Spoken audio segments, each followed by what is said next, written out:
What's up, guys? This is James Harris down here in sunny, humid South Texas for an adventure. I've got my good friends here, Bob Hansler, the legend. Back here, I've got Cuervo and Jorge. You'll learn more about them here in a bit. Huck just had breakfast. I think we have one more guest showing up here in a bit.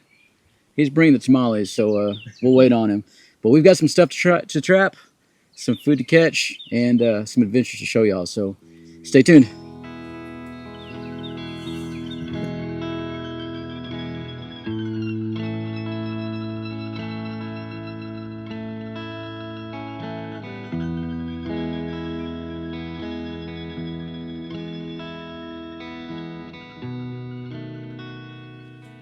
All right, folks, so you've seen Cuervo and I set up. You've seen these tents for the last 3 or 4 years. You've seen how we like to set them up. So no need to talk about that. Let's go ahead and move on. And here we have my buddy George and his setup. And let's go ahead and talk about what he's rocking. Yes, sir. It's the foldable, just twist open, and bam. Pop-up tent. The pop-up tent, yeah. There you go. Looks pretty spacious, too. Yeah, we got it last time we came to the basic survival class here with Bob. Me and my girlfriend got this one for me and her, and we fit good, comfortably. We slept well. It did the job for the weekend. And then this camp out together with you guys, I'm like, you know what?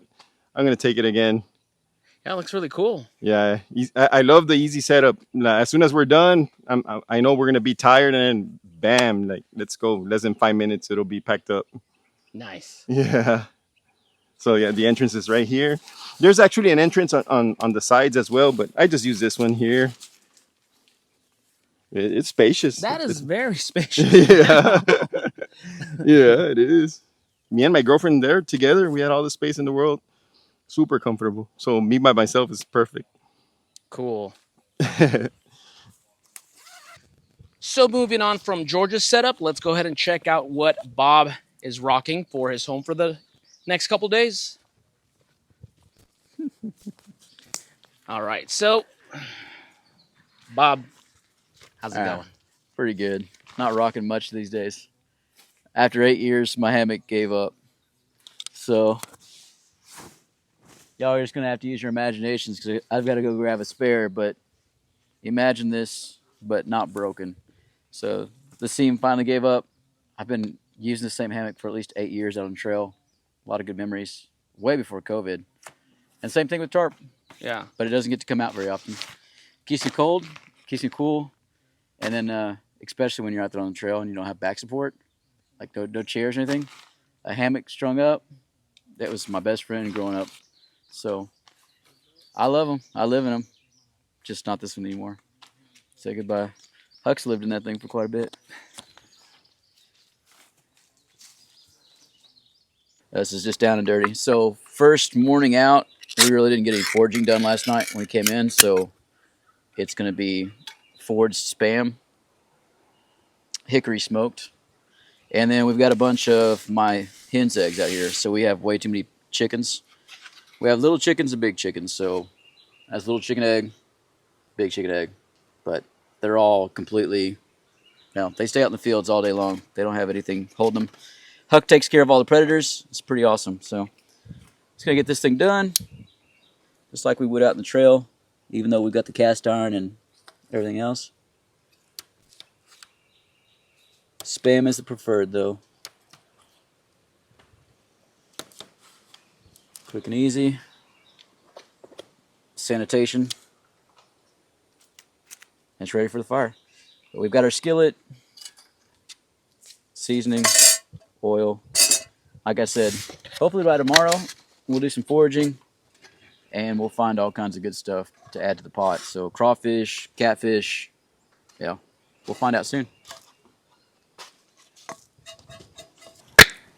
For those of you wondering where you get all this stuff, and we just foraged all these parts and pieces, this is my survival camp that we're set up at down at the river in South Texas. So that's why all the fun metals over here.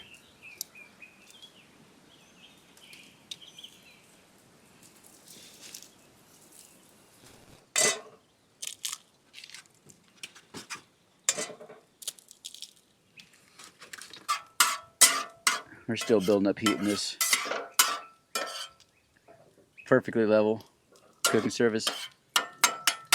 So it's come to my attention, the whole slicing the Spam inside the can is not seen very often. And definitely when I had better eyesight, I was able to uniformly cut these slices so that they weren't all different kinds of thicknesses. But there in the mountains, we didn't have a whole lot of flat surfaces. So cooking 3 to 4 cans of Spam for groups every morning, I got all kinds of people. I had all kinds of chefs come through, and they'd spread a little bit of knowledge. But I used to take the Spam out and cut it, slice it up every time. And then a guy came by and showed me that one day. So it works out a lot easier. Keep it inside the can, pull out what you need, and yeah, it's just a quick, easy way to do it. But little tricks. But I ate way too much Spam back in the day. That's the main portion of that story. You wanted medium rare, right? Oh, yeah. Right, James? If I was smarter, I'd put my gloves on, use those. Maybe someday. Oh, Spam's where it's at, though.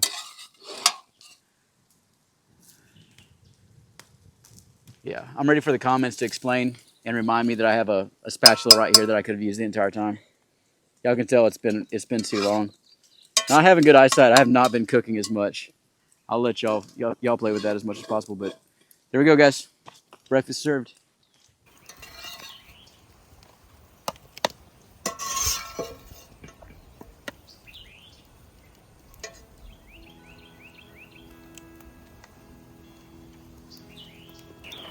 A little bit of meat.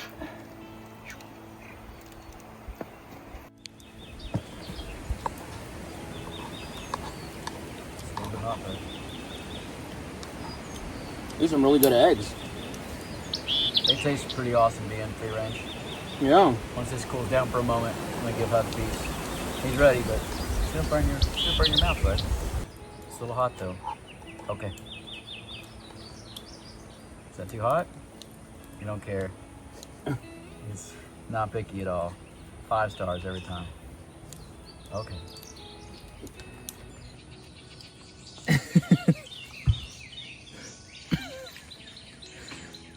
There you go.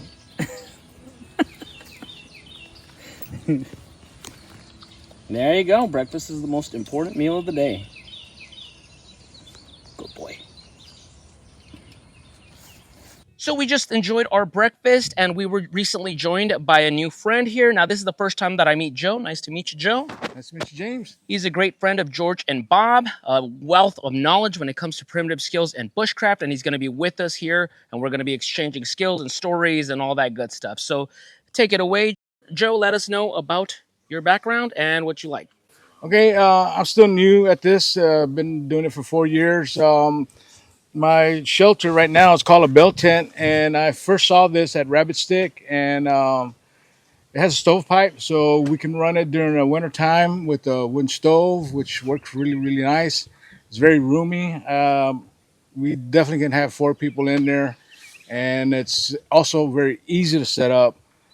Just with all the ground stakes you got to put on there, and just one pole in the middle, and you're ready to rock and roll. So I really recommend this type of shelter for the future. And speaking of new friends, here we have Joga. Now this is Bob Hansler's horse. Now he's an older fella. He's up there in age, and as you can tell, he only has one eye. But he lives a good life here. He free roams all this area. He's well fed, well cared for. He's just older at this point. Bob tells me he doesn't have any teeth anymore, so a lot of times he'll snack on stuff, and he's just chewing and chewing. But he's a sweetheart. He's a sweetheart, and he's just enjoying life out here.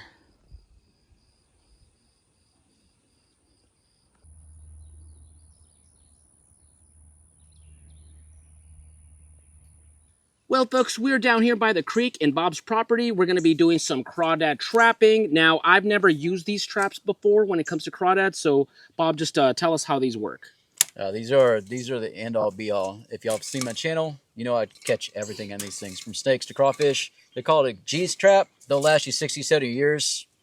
I prefer them. But we've got traps here. They're about 24 inches long.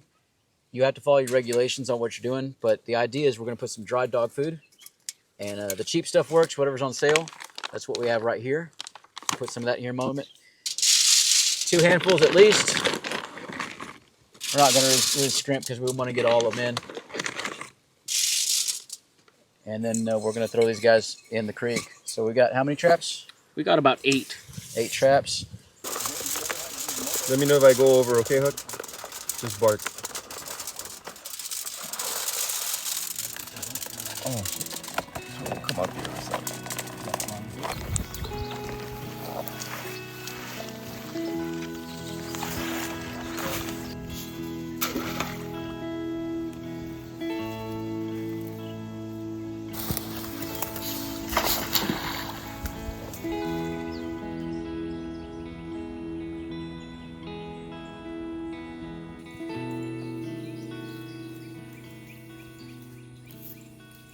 Now that it's cooling off, we're gonna do some fishing right here along the river. So I actually brought my little rinky-dink fishing pole for bluegill back home, and it snapped the line immediately. So Bob's bringing his larger poles for larger monsters that are in there, and he's gonna show us how to do it. Oh, yeah. It's fairly simple. 80-pound test. If you get it snagged, you either bring the tree in or you dive in and get your rig back. I use what's called a Gulf rig. And I've always thought that more bait's better. Larger bait's better, more bait's better. Here in this river, it's catfish. Right now it's clearing up, but it's pretty muddy. So big pieces of bait work really well. We're gonna use some chicken liver down here since we're gonna stay with the poles. If I was gonna do throw lines or leave them out overnight, I use chicken hearts. But this Gulf rig has 3 hooks coming off of it. And I'm gonna use just a regular lake rig where I put a slide weight here. And that allows me to have a little bit of sensitivity and feel whenever something's being pulled. But it'll go out there. The river's moving pretty good, so it'll probably travel a little bit. But your catfish, your gar, all these big circle hooks, they'll get caught in, and we'll see what we catch. So we'll catch something.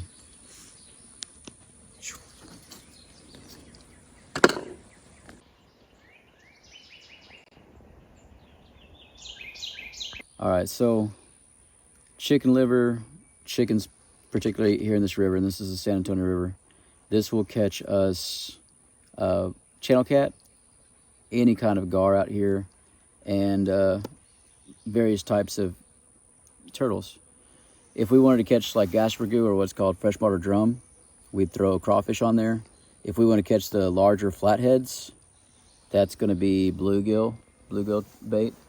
So different kinds of bait are capable of catching various things. And I know that you've got some worms back here. Those are good at catching eel out here. So we've got all the bait. We've got several more poles. We'll rig up, and we'll see what's biting. But it ought to be exciting one way or another. Lots of options, and it's a different kind of fishing than being in the desert. Huh? Oh yeah, our rinky-dink West Texas. I've had some fun fishing in the desert. But yeah, you're right. A small catfish is exciting out here. But this is a different level. And with how wild the San Antonio is, it's pretty crazy. Awesome.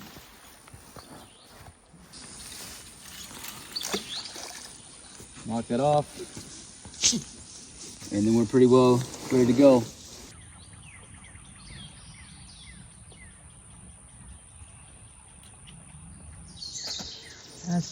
It's a pretty small guy. Oh, you had a heck of a fight for a little bitty catfish. Where we're from, that is fantastic. This is probably the smallest one I've caught in a while. Yeah. That's a minnow for Bob. Yeah, this thing's tiny. But y'all want to keep this one? Yeah, definitely. Yeah. You got the stringer over there? We do not. Give me 2 more seconds and I'll have this thing off.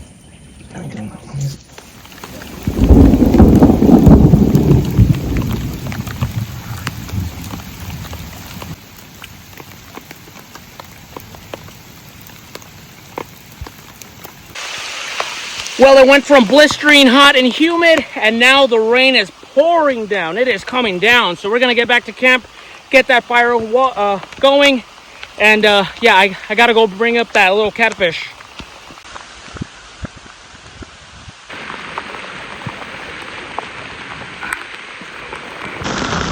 Well, it was really hot and humid earlier, and finally we got to cool off. Beautiful rain.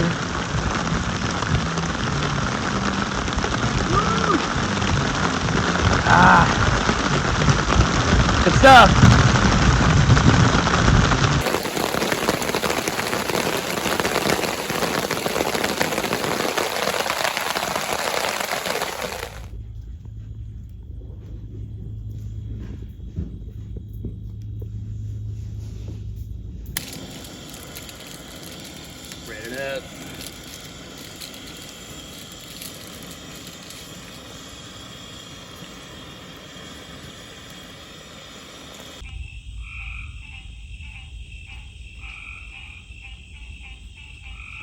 While the rest of the boys are cooking up dinner around the campfire, we're going to go ahead and gut Bob's catfish before we start getting too lazy. So Bob did all the work with this catfish, and it's only right that I do all the gutting. It's nothing, we're not filleting it or anything, it's just a simple gutting, and we're going to save this for tomorrow for a special meal.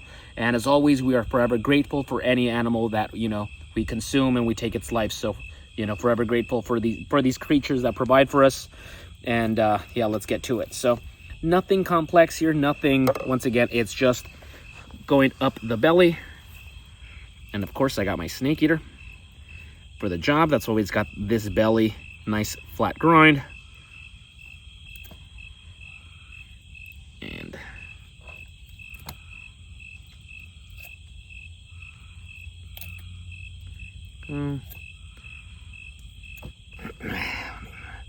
move angles here because my hand here doesn't really work and I don't want to cut it.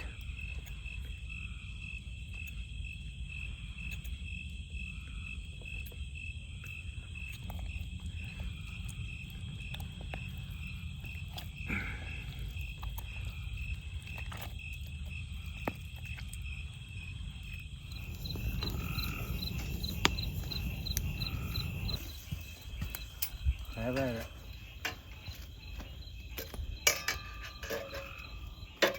Joe's tonight's chef. Got some tortillas, got some brats or sausage, and some potatoes. So the fire's going, we're gonna be eating some dinner, and now we are relaxing, and here's to making new friendships. This is Joe right here that you met earlier, and he's an awesome gentleman, full of wisdom, full of knowledge, and all that good stuff, and he also provided us with these modelos. So cheers, folks. Cheers. Cheers, boys. It's been a pleasure and a great time. Damn, these are good. These are micheladas? Mm-hmm. Damn. My favorite.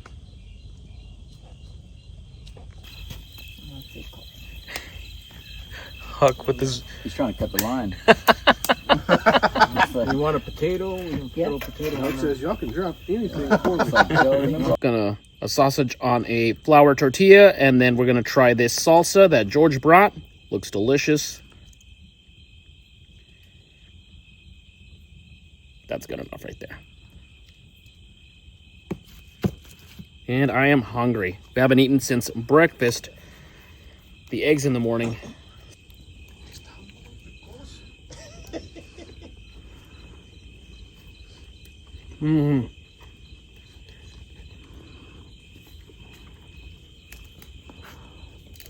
It's been a fun day, but a very exhausting one.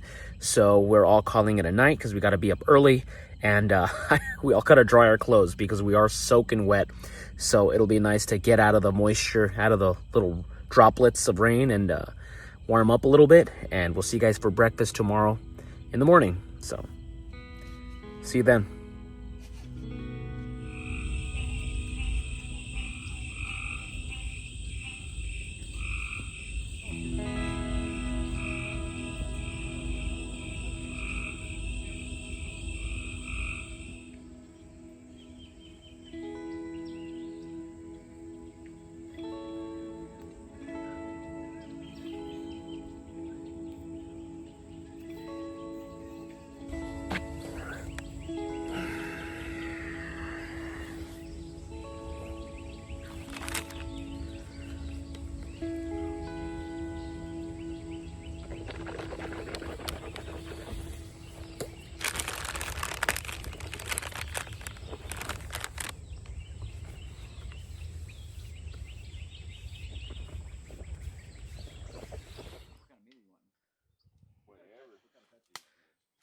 Everything.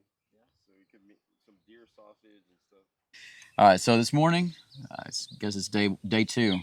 I've got my chicken eggs here. These are the ones that we have all out in the field, completely free range, but you'll notice they're a little smaller.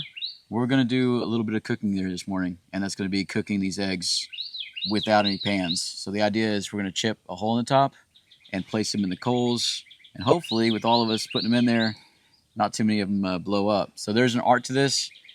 I have not done it with these chicken eggs. I've done it from the store, like the much larger ones. Yeah.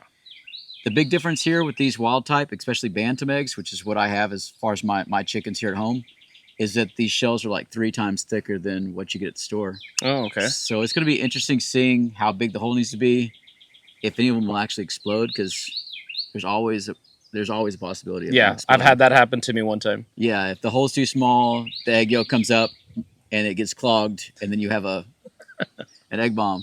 So yeah, I think we're all gonna go and throw them together.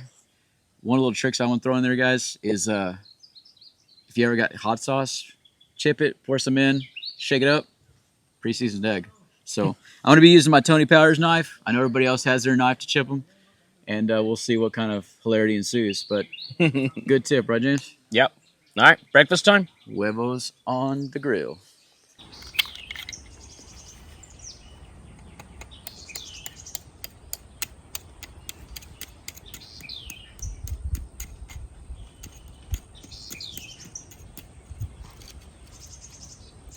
This is the Tony Powers knife.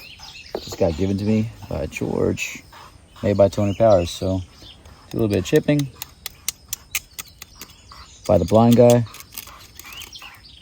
Perfect. Yeah, close enough. All right, so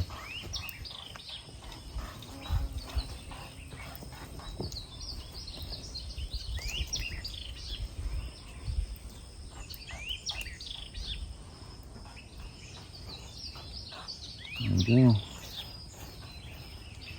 That'll work. Slow and steady. You go too fast, that'll pop.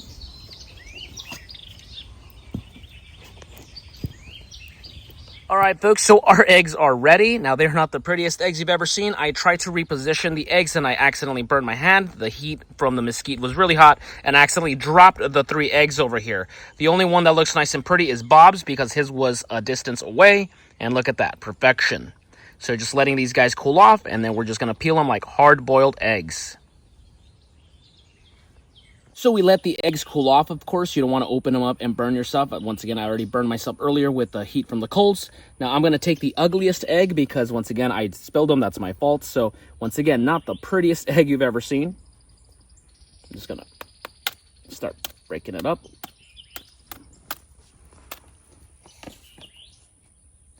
And just like a hard-boiled egg, start taking this apart.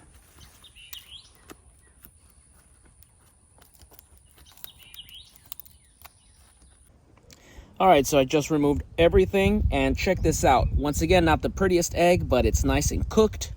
And time to chow down.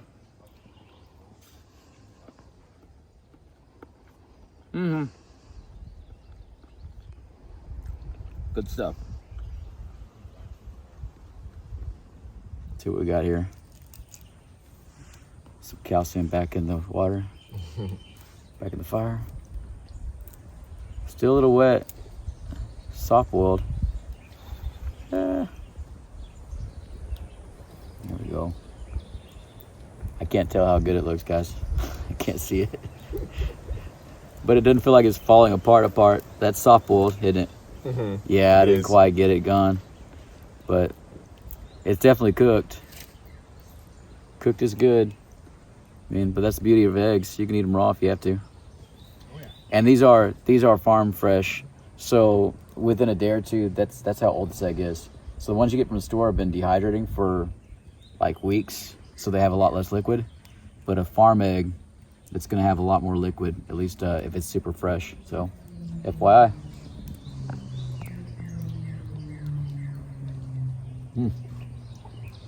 That look good. Good job. There we go.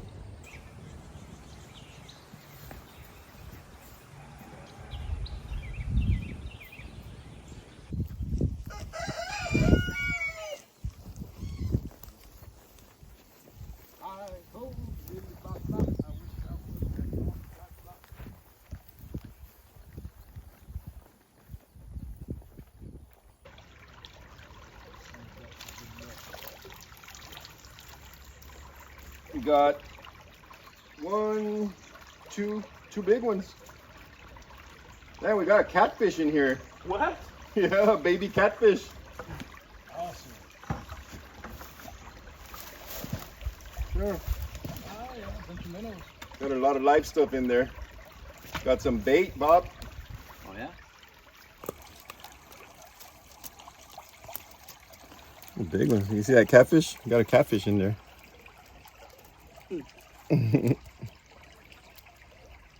Fish nuggets.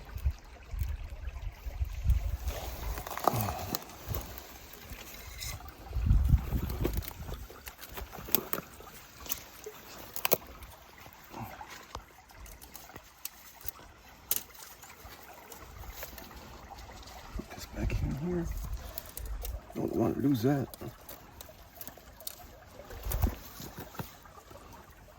Throw a catfish back in. Always, man. Game fish. Oh, yeah. Allowed to catch him with a trap. So he goes right back.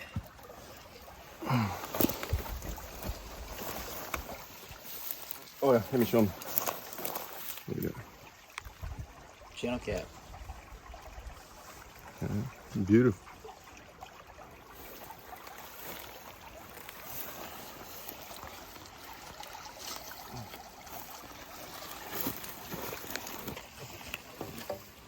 Look at that. Oh, look at that. It's a sick little bluegill. You see here? I believe that's bluegill. Nice color. Yeah, it's Yeah. bluegill. Throw 'em That's the here. best bait. Yeah, that's the best bait for the yellow cats out here. Catches good stuff. This guy wants to fight me. What the hell? Oh, he'll make you bleed too. It's awesome. I want to grab his back. Look, he's trying to get me. Oh yeah, Look at that bad boy. Not the biggest claws, but that'll eat. Yeah, man. that. Sir. Yeah. Check this one. Let's see.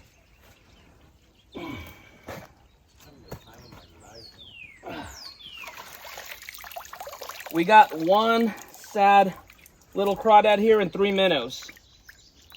So, yeah, I think this is a little bit. I think we're gonna let these guys go. And Huck's cooling off.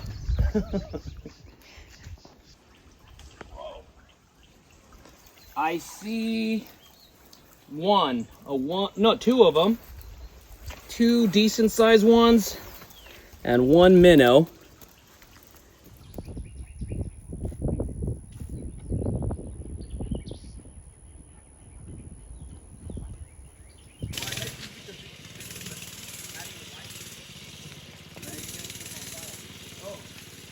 All right, we got some chicken and some South Texas brisket.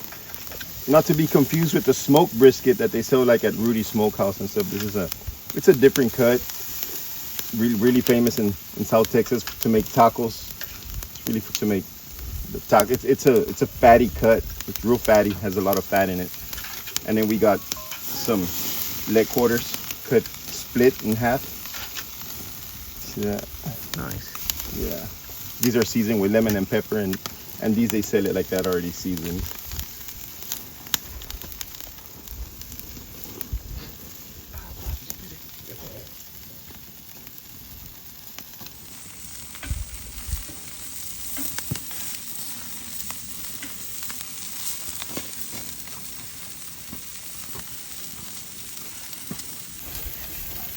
Here you go first.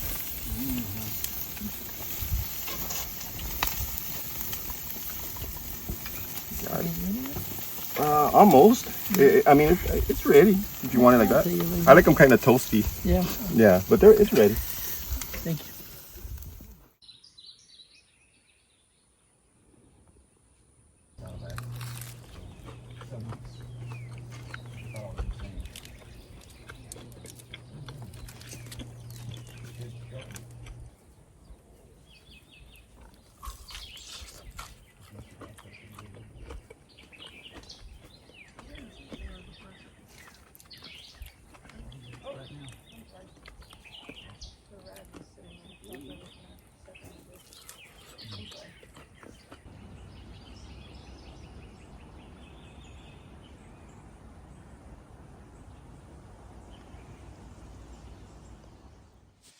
What do you think? Look familiar? Not at all.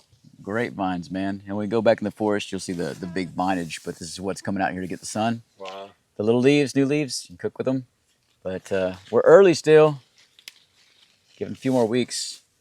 But grapes are coming out. They'll turn purple. They are actually sour, even when they turn nice and sugary. A little soury, a little bit of sugar. So lots of distinctive taste. But right now they don't have the seeds. And if you like sweet tarts, y'all need to try these things, guys. Grab one, chew one up, and then embrace the sweetness. With a little bit of sugar, it would taste just like the candies you pay for. You know, sour gushers. Stuff like that. Yeah, try it out. All right, bottoms up. Everybody ready? Here we go. Oh, wow. It's not bad. No, it's not bad at all. Yeah, I'll eat it's it good. all. It's very citrusy. Yeah. It's almost like when you put like lime on cucumber. But what we do, grandparents, great-grandparents, they would pick all these before the seeds became hard, because these are full of seeds once they go, and they just cook them down for a couple hours and then add some sugar, and that's what we grew up with as far as jelly. They called them little grapes back in the day. So this is just Mustang grapes, the wild grapes out here in Texas. Phenomenal, and they're everywhere. It's amazing. So good one to have running around. A lot of people clear them out because they think that they're going to kill the trees. They don't really kill the trees. These things have been here forever. So You said that the leaves are also edible, right? the young ones you can cook with them. Yeah, so a lot of culinary stuff with the young leaves, pretty handy. And if you're in a really hard space, I mean, grapevines really like to be around water, so you should already have water. But without filtering, a lot of these, especially if it's been raining a good year, you can cut the vine. I don't, unless you're in survival, don't do it. But you can cut the vine and get water out of them. So good, clear water, clean water. But you don't want to be cutting a 100-year-old grapevine just for the heck of it. These are something you want to really take care of and have on your property. Nice. Wow, Very beautiful. nice. It's a good thing to have. So yeah, great. And there's lots more of it.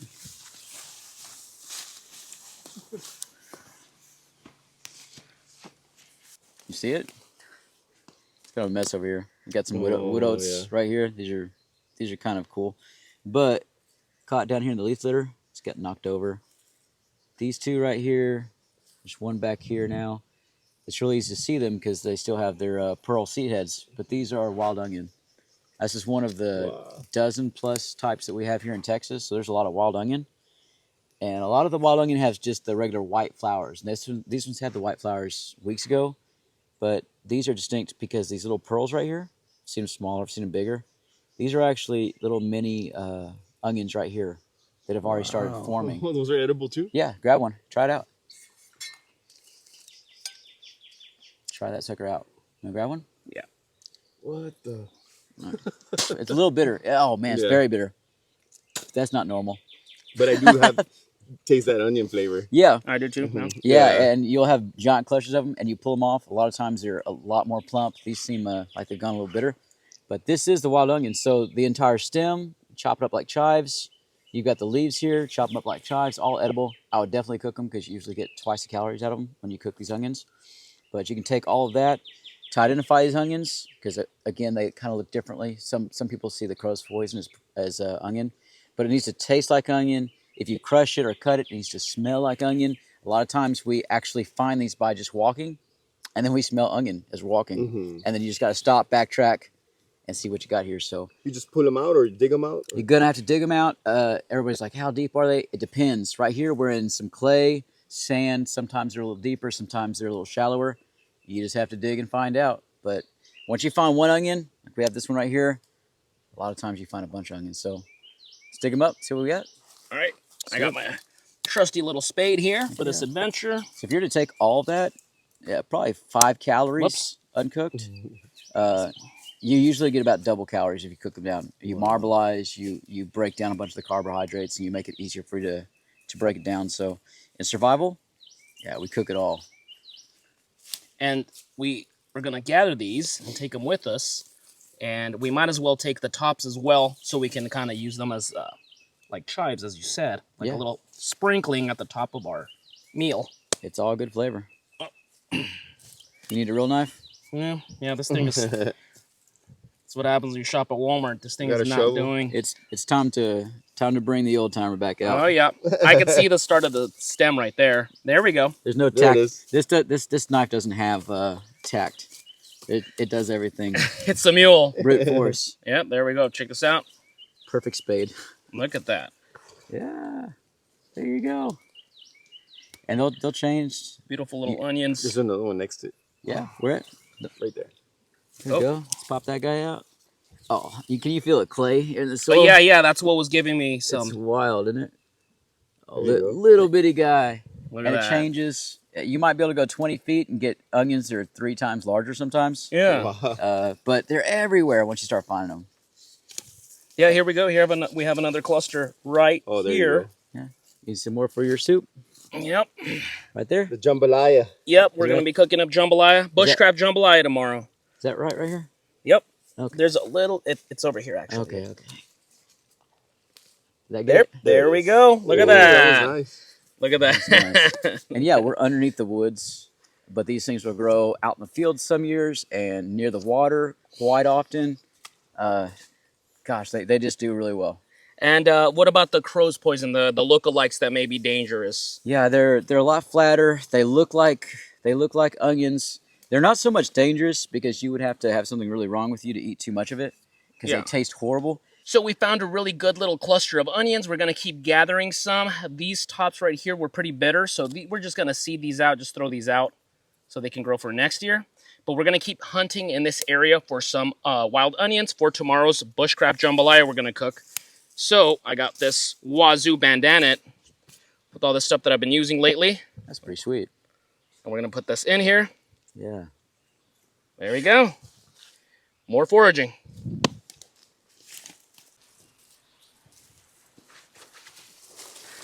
Here we go.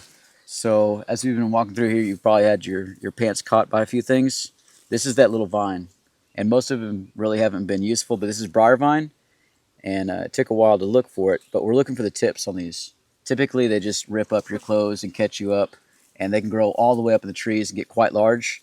But you also have these little guys. But little club leaves, these are the worst walking through them, but the very ends are quite important. So you see this growing tip here, especially when there's not much food out in the forest, the deer will come through and graze all these. But what we do, we don't want the stuff that's got bark on it. Typically, you'll take your fingers and you'll squeeze down, all right? And you just slide up. And as soon as it comes off, you've got everything you want. Now, this tastes raw. It tastes just like raw green beans. Like every bit of it is green bean. And it cooks down to green beans. I've seen these get as thick as asparagus at the very tops and the really big vines. So if y'all want to break that in half and try it out, that's briar vine or green briar. And what about these little barbs? We don't have to worry about them. We don't have to... Those little barbs over there? Yeah. Don't worry about those little barbs Yeah. over there. All right, let's split it, Yeah. George. It should be green, should be tender. That one might be a little tougher, but I'll take the tougher one if you want. it's going to taste just like raw green bean. You taste it? It's phenomenal, right? It's And good. again, I'm gonna pick some more of that. yeah, in my classes, what I teach is that, again, these are going to get browsed down by the deer. And there's a bunch of short ones we've been walking through. Wow. The ones going up in the trees, the deer can't get at the very top. And these things have grown to the top, and they're getting the sunlight up there. If you're in a survival situation, you've got green briar everywhere, and sometimes you'll have an entire forest of it. You take your gloves or whatever, you start pulling those vines all the way down, and that's where you're going to find those big asparagus tips. And you can get hundreds of calories just like that no other animal that's going to eat them has access to. Okay. So it's one of those things you don't want to start pulling those vines down just because you want to try them. But if you had to, those food is up there, use it. Now the other thing, again, this is the worst thing ever when I was a kid trying to get through. But under here, this is a small one. I think we'll try it out here in just a moment. But there are giant tubers typically under the more mature ones. And I mean, by tubers, they can get this big, all starch, giant tubers under here, all edible. This is a small one. We'll go ahead and try this. If y'all are up for digging it out. Yep. We'll see if it has a big one underneath it. But a lot of times you find a lot more mature plants back here. And guaranteed, you dig down, you might find some really good stuff. Keep you fed for a day at least. Yeah. All right.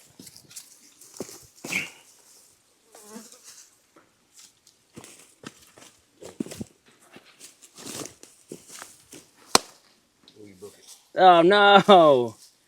Keep digging it. You'll find out later that I'm just trying to get him to remove briar vine off my property. Free labor. Yeah, Well, I mean, on the plus side, we found bait for the river. oh yeah, you got a grub? It's a little earthworm. Oh, there you go. There you go. Boom. It's nice. Yeah, little red wiggler. He's pretty upset. There you go. Here we go. Bluegill bait. Yeah. All right, let's see if I can salvage that root. All right, well, I tried digging this down. This one did not yield any desirable results. So, yeah, this did not pan out, but that's part of learning. That's part of the adventure. So I'm just going to close this up so no one trips on this hole when walking through here.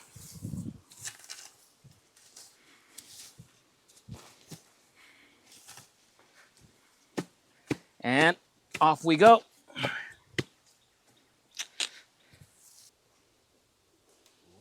There we go. All right. You see it? Yep. Wine cup. Now this one looks like it's starting to flower out. So typically, this beautiful little wine cup. Typically they're really tied in, just like a wine glass. But as they get older, see seeds. If y'all ever zoom in after a while, they've got little pancake seeds all the way around the inside of here. But this is the wine cup flower. The leaves, pretty awesome. They'll be like a thickening agent, just like okra would. Mm-hmm. So take the leaves. But you want to make sure that you have the type that sprawls. There's a lot of these wine cups that make just kind of a tall weed. They don't have anything good about them per se. But this type right here, you want to take it and you want to track it along. You don't want to really pull the vine because they'll sprawl out for a while. I'm not very good at this anymore because I can't see very well. But you got to watch out because if you pull too hard, they will pull off. One of the ways I do this a lot of times is once you get really good at seeing what the leaves look like, you can jump ahead because they're very distinct. And you can find the leaves, and that way you can jump straight to where it's going. And how deep does this go? Not very. This is good sand, so it's really easy to pry it on out. So it's not going to be very deep. Sometimes they kind of look like a long carrot. Sometimes they're just a fat little jelly bean. And these are only about a year old right here because we had such a horrible year last year. So let's see what they really look like. Here we go. You got a hold of it? It's getting there. One moment. Yeah.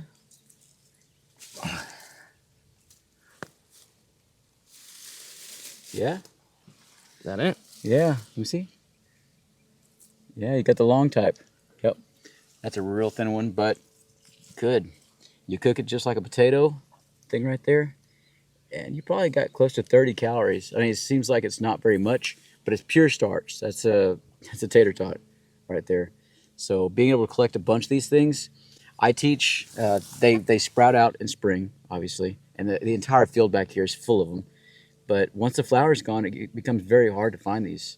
So if you're in a survival situation, you come in spring, you're obviously not going to be able to take all of them, but you can take and find some kind of marker away, a rock or something, and that way as summer progresses into fall, these things are stored in the ground all year round.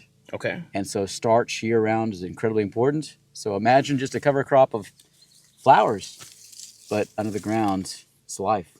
Yeah. And you want to bake it or fry it how you would with a potato. So a lot of people say sweet potato. I say it's closer to it. It's just delicious. But again, also cooking the leaves. The flowers, don't eat them at all, not at all. But always make sure that try and get those seeds to go out even further. These are an amazing plant. They're gorgeous, and yeah. All right. Awesome. All right, we're gonna dig up a couple of these for tomorrow's dinner.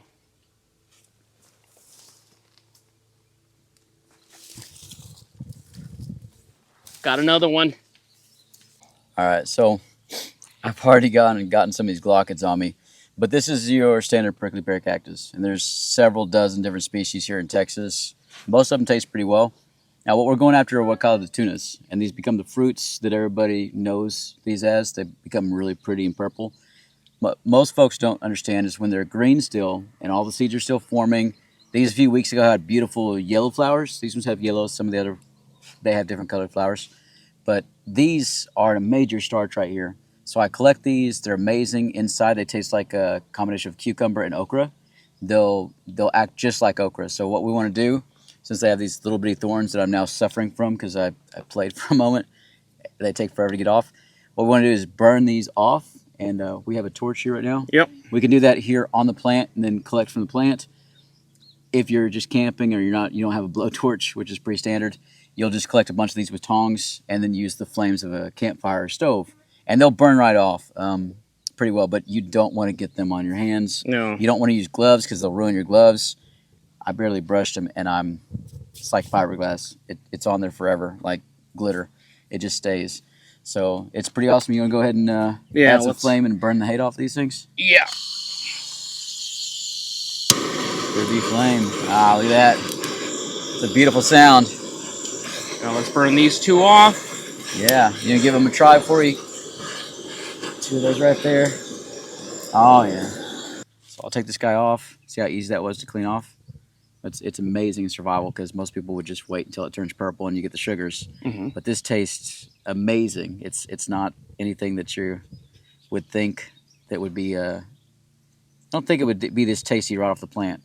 If you want to take that, I typically don't eat the outside per se. I'll just take the meat inside and just eat it out. Like oysters? Kind of just use your front teeth to scrape out the soft stuff. Phenomenal, right? Oh yeah. It's not even baked yet. Straight I up. have a ton of experience with prickly pear and opales and tunas, but I've never tasted them and they taste like this. Tastes amazing, yeah. Like, Really? you'd pay for that. That's really good. Yeah, it's amazing. All right. You could get fat on that. So, Good old Yeah. prickly pear. yeah, let's pick a few of them and we'll burn some more Glockets. And For tomorrow's dinner. That'll make a meal. Yeah. Mm.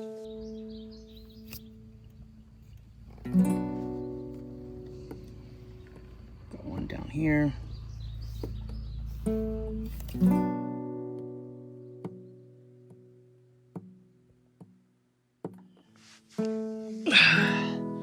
It is hot and humid in South Texas, but it is one hell of an adventure. So it's about sunset time. We're about to relax around the campfire, get some dinner going. Now, it's been a very productive day. So yesterday you saw us catching that catfish. Today we reeled in a couple of crawdads. Not a ton, maybe 13, 14, but it's all accumulating to a special meal for tomorrow. And then, of course, we just did some foraging. Of course, I'm very familiar with the prickly pear tunas, but a lot of these things I've never even seen before. Wild onions has been on my go-to list when it comes to identify it for years. So I'm glad that I got to learn from Bob. And of course, we got some rose cups in there, some brier vine, and all that's going to come together once again for a special meal tomorrow before Cuervo and I got to pick up stakes and start heading back to West Texas. So great stuff. An outstanding experience out here. Buddy, it looked like you could use a hat.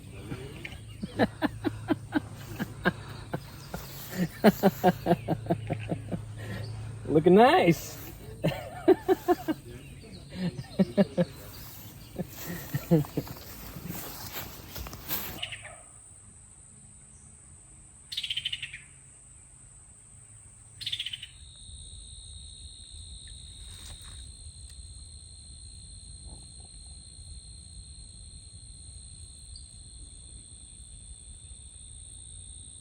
So Joe's working on some breakfast for tomorrow morning. It's going to be a slow-cooked meal. Joe, tell us what's on the menu for breakfast. We got some cheek meat that I brought along with the tongue. Normally you do this on a crock pot, but we don't have access to that, so we're doing it out here on the fire. And it's going to be simmering all night, and by the time we wake up in the morning, it should pretty much fall apart. And we're making some good tacos in the morning. You said that's barbacoa, right? Barbacoa. And that's cow tongue, cow Cheek. Mm-hmm. All right. Looking nice in the hell. It looks good. It's ready to go right now. I'm hungry. I'm going to pull out my plate now. All right. We'll have at it. Thank you, James. Here we go. See you in the morning.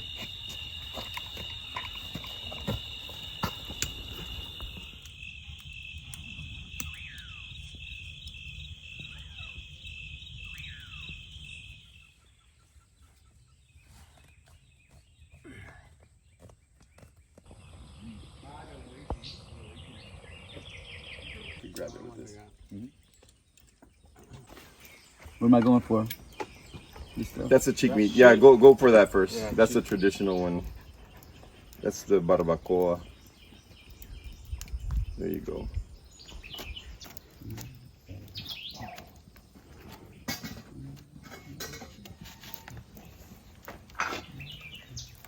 Bam, Mexican style.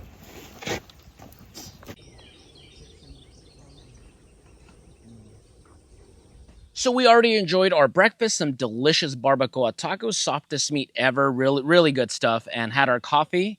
And now it's time to get the day going. So today's our last day for us, so we're gonna make the best of it. And all the culmination of what we've been doing the last 3 days is gonna come for today's lunch, which is gonna be a bushcraft jambalaya. So as you saw yesterday, we did gather a couple of wild edibles out here, some wild onions. We got some tunas, which is some prickly pears, and then the roots of the wine cup. And so, of course, the onions are going to be just, onions that go in your jambalaya. The top of this, you slice it up like chives, and it'll just be a garnish on top.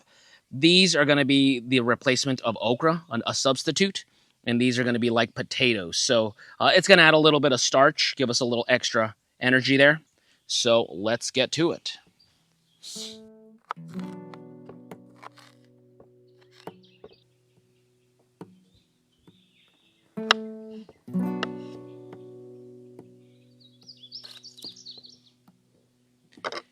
And just like onions and ogres, they have layers.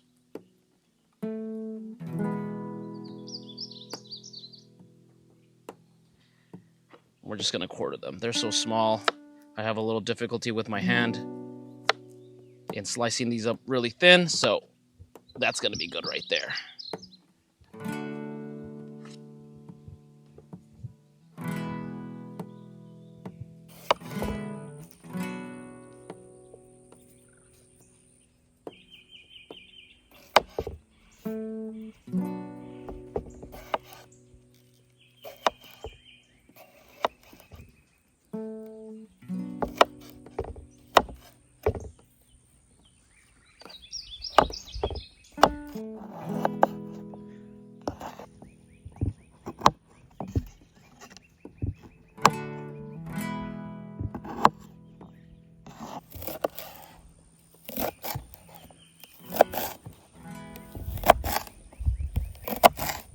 And there we go, our wild edibles right here for our jambalaya. So our tunas here are going to be taking the place of okra.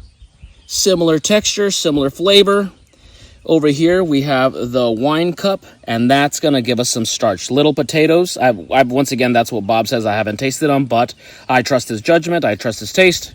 Here we have wild onions. I don't know about you, but I love garlic and onions. You can never have too much of them in your food, your stews, your soups, all that stuff. Not only are we using the onions themselves for the jambalaya, but the stems we're going to use as a little garnish on top. All right, we're going to be cooking up this catfish right on these coals. Let them slow cook. No pots, no pans for this guy. And then up here we got our water. We're going to get this fire stoked up, get the fire going so we can get our water boiling. So let's get this going.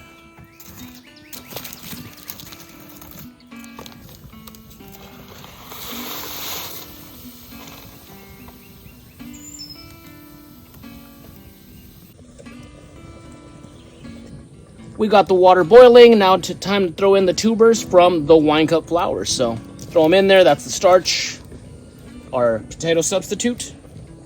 And then I'm going to move this off to the side so it's simmering.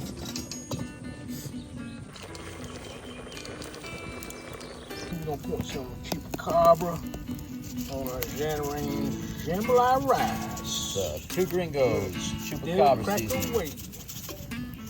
There we Come go. on.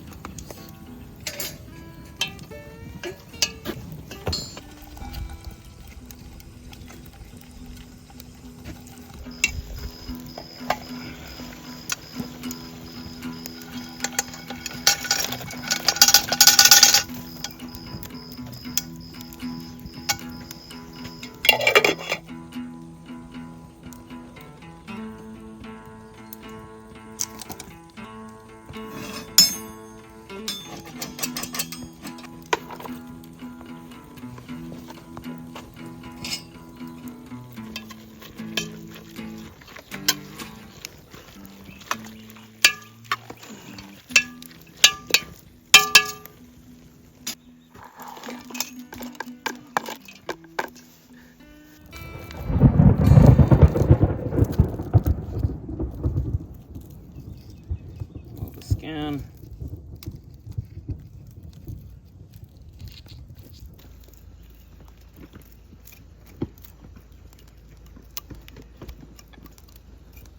All right, so our jambalaya is ready. We got some Zataran's rice, catfish, crawdads, prickly pear cactus, wild onions, wine cup flowers, well, the tubers at the bottom, and there we go. Exciting stuff. And last of all, the stems from the wild onions that act like chives, a little embellishment here, a little garnish.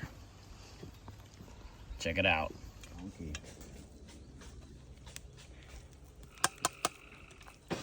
And Bob, you were saying about keeping the claws in there, the crawdad claws, because it can be for a stock. Absolutely. Yeah, so anything that moves and articulates, even though those claws are small, they got meat inside. So if you're going to be out here extended period next day, add some more water in here, be ready for more ingredients, and it becomes part of your ever stew. So, good stock.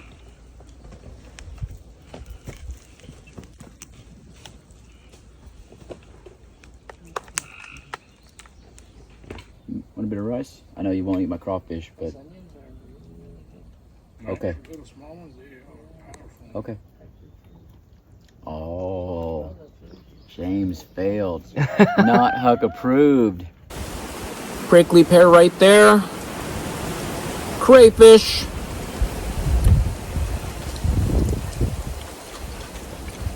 Mmm.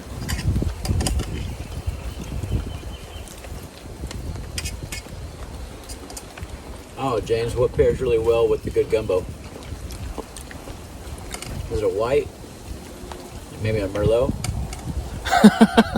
I don't know. I drink Coors Banquet. That pairs well with everything that I consume. All right. All right.